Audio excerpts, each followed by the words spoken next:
Hi guys and welcome to Gadget First. Today we've got the Xoom 2 review.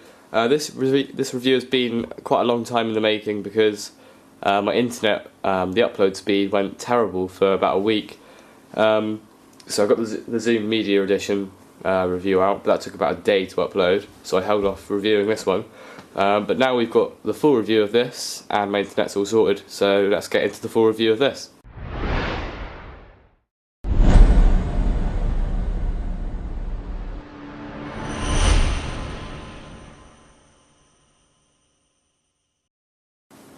So then, here we have the Xoom 2. This is a 10.1 inch tablet from Motorola. It's got a resolution of 1280 by 800, which, to be honest, is last year's specs. This isn't a brilliant screen on this. Colours are okay, but you'll see that text isn't as crystal clear as it should be.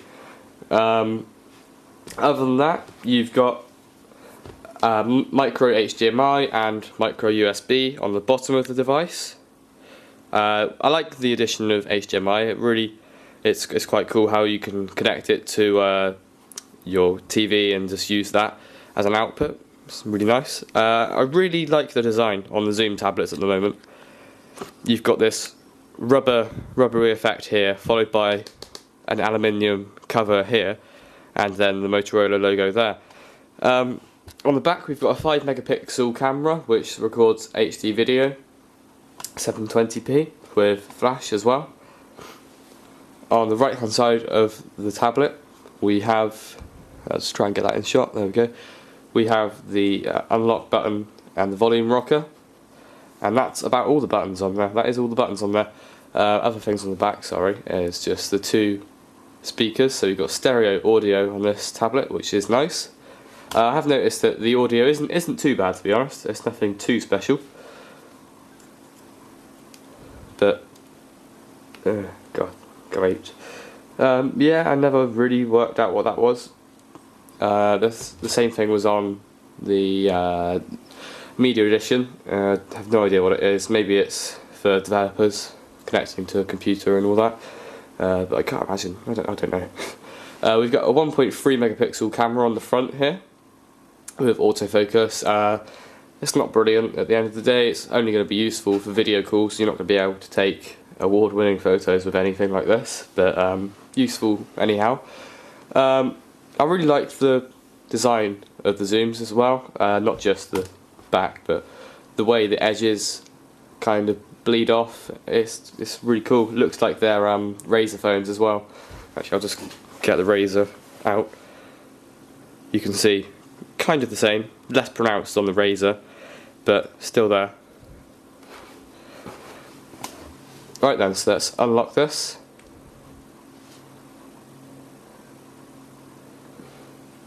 Right, I'll just go somewhere where there's less reflection.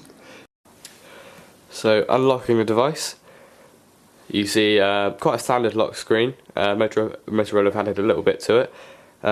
You've got a key here which basically lets you go to the browser, unlock the device, go to the gallery and also the camera. So you just like slide to the right and you get the device unlocked. Motorola haven't really done much to the whole ice cream sandwich look and feel of the OS, and yeah, it's not too bad on the whole. But they have added a couple of apps. I'll just show you a couple of them. I assume Motorola has installed these because I never installed them. Motocast, well that's obviously a Motorola app, but we'll just take a closer look at this. I haven't actually used it in practice, but it's very similar to what Google's offering now, where you use your computer as like a server, like you can access and download all your music from your computer when you're away from home. So it's quite a cool idea, and so yeah, you can download music, photos and videos instantly with your computer, from your computer. So nice idea there. What else are they installed on here then? Fuse meetings, I've not installed that, so I assume it's a Motorola added thing. So they've actually added quite a few apps, but not much in the way of changing the interface. What I do like about all Motorola tablets at the moment is that they come with Quick Office HD, which is really good. I won't go into this now because I've already shown everyone this on the Xoom 2 Media Edition review, but really good. Lets you use Excel, Word and PowerPoint files to pretty much how you'd use them on a normal computer. They give you the AccuWeather widget,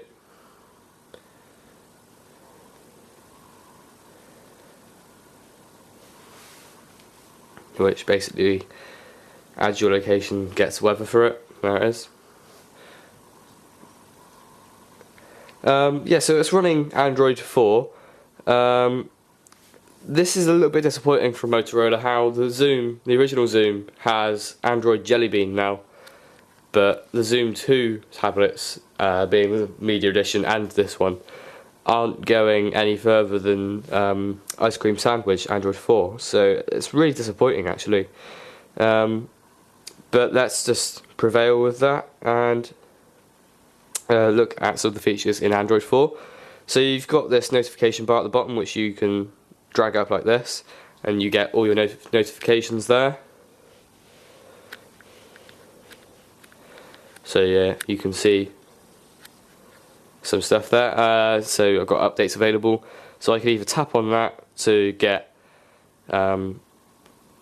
actually get the app or notification up, or if I'm not interested in that now, come on, focus. There we go. If I'm not interested in looking at it now, I can just swipe it away like that. So really cool. You can get quickly to the settings there. Gives you a load of quick settings.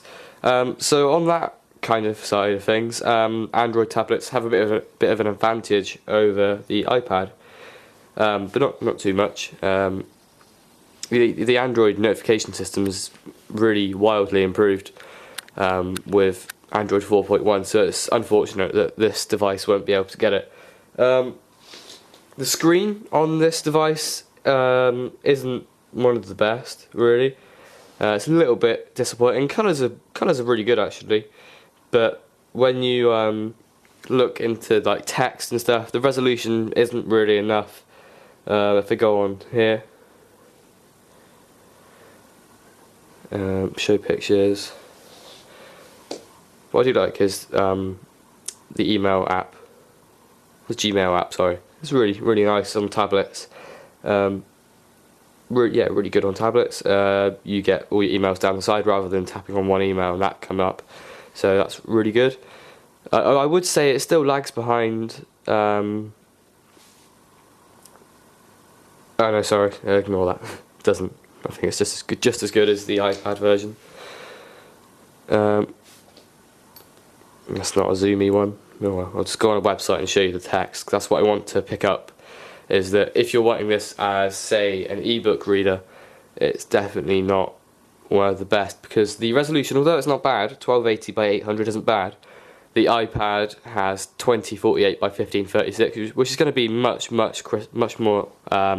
crystal clear and crisp, especially on text. And the Nexus 10 is even better, having 2560 by 1600, which is the highest resolution you can get at the moment on a tablet. So I'll just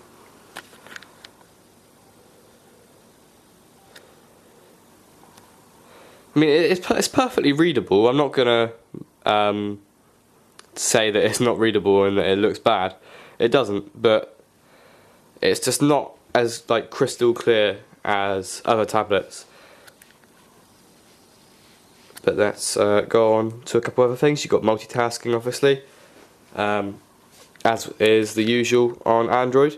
But on the whole, there's not much to make this tablet stand out from the crowd. That is what this tablet is lacking. There's no signature app. There's nothing. You look at the Galaxy Tab 10.1.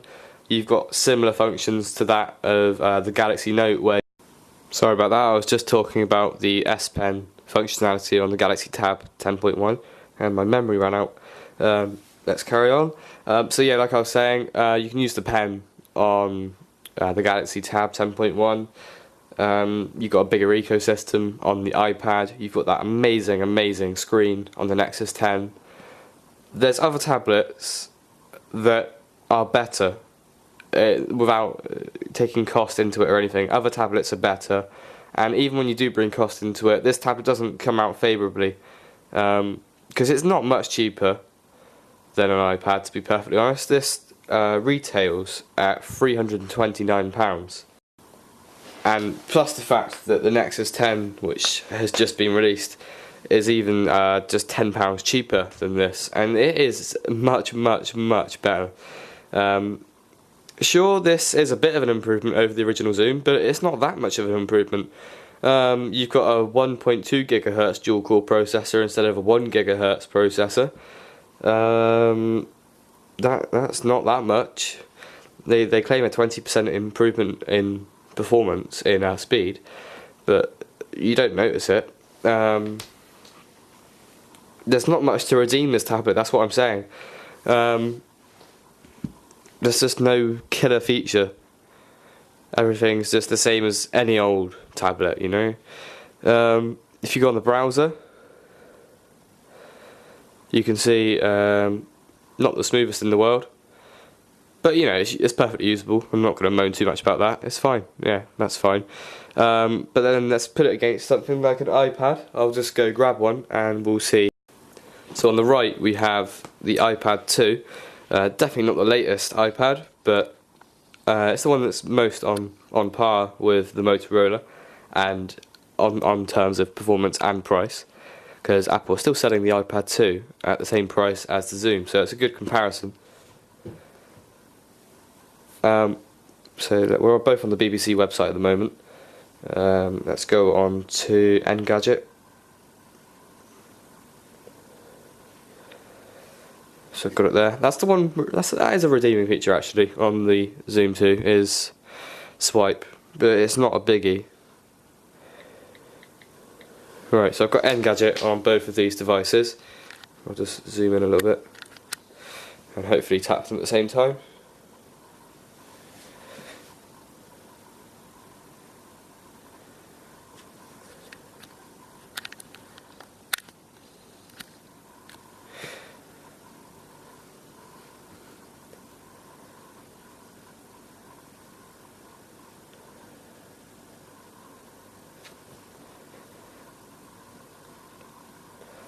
So the iPad 2 is done, the Xoom 2 is still loading. There's a blue bar up here which is just finished. So iPad 2 is faster, it's smoother, and it's just a better web browsing device. Like I said, there's not much to redeem this tablet. There are better tablets on the market right now. The battery life on this, you've got a 7,000 mAh battery. We're seeing tablets over 10,000 now, so battery life isn't going to be as good. Talking about battery life, it's not bad, it's not brilliant. It's just a run-of-the-mill tablet, and whereas the Media Edition tablet had something going for it because it was a different form factor, it was an amazing build quality, it was cheaper, whereas this tablet is no cheaper than an iPad, a bit more expensive than a Nexus 10, and it's worse than both of them. So that's all I can really say. Unless you're going to be using the Office application constantly, you may as well just get a Nexus 10 or iPad, because this isn't worth it. So thanks for watching, and a bit of a disappointment with this tablet, but thanks for watching anyway, and we'll see you soon. And we've got a Galaxy Note 2 review coming up, and the Razer Eye review. The Razer Eye is a different story, I'll tell you that now, it's bloody brilliant. But we'll